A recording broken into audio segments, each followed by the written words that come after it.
দেখো বন্ধুরা, এখানে আমি সকাল সকাল রেডি পার্লারে যাবার লাগে পাইলিয়া পড়ছি।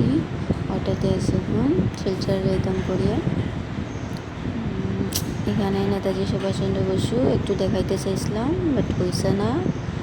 এখানে দেখো আমরা আয়া পড়ছি পার্লারে, এখন দেখতেছি পার্লারের ভিতরে। দেখো আমরা তিনজন সখী একলগে আইছি পার্লারে। তো আমি একটু আশেপাশে পরিবেশটা দেখে লাইলাম, তারপর আমার চুলটা একটু দেখলাম আমার আয়নার সামনে, একটু মিস করুন চুলটারে। তারপর একটু স্ট্রেট হওয়ার পর তারপর পুরো স্ট্রেট হয়ে গেছে চুল। একটু ঢং করে নিলাম, এখানে ঢং না করলে তো হইতো না।